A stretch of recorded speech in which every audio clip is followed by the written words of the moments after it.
এইদিকে দেখেন, এইদিকে দেখেন। তোমরা আমরা যেখানে আছি গরিব অসহায় কৃষকদের মাঝে এইদিকে দেখবেন খালি। এগিয়ে আসে এই তো হাসিটা ভালো লাগছে। আমাদের অফিসার, তারা জন্য দোয়া করবেন। ভালো মনের মানুষ গরিবদের মাঝে কম্বল বিতরণ করতেছে।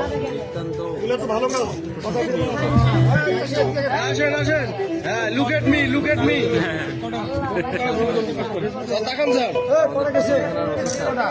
কম্বল বিতরণ করতেছে। এই যে ক্যামেরা, ক্যামেরা। হ্যাঁ, এই তো সুন্দর হাসি দিছে।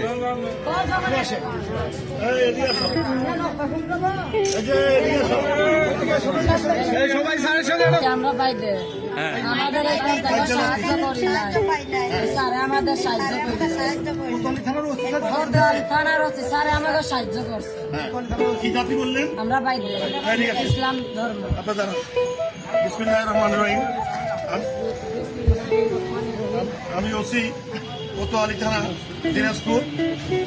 এই যে আমাদের এরা বাইদানি জাতি, আমি তাদেরকে রাস্তার মধ্যে দেখতেছি, তাদের গায়ের মধ্যে কোনো গরম কাপড় নাই, প্রচন্ড শীত পড়তেছে, শৈত্যপ্রবাহ চলছে দিনাজপুরে, কোথাও কোনো সূর্য দেখা যাচ্ছে না 4-5 দিন।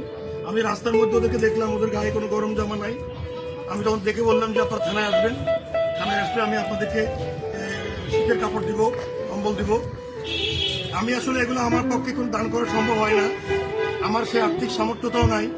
কিছু মানুষ আল্লাহর বান্দা, দয়াবান, বিত্তবান, হৃদয়বান মানুষ এই শীত উপলক্ষে আমার কাছে কিছু কাপড় চোপড় পাঠাচ্ছে।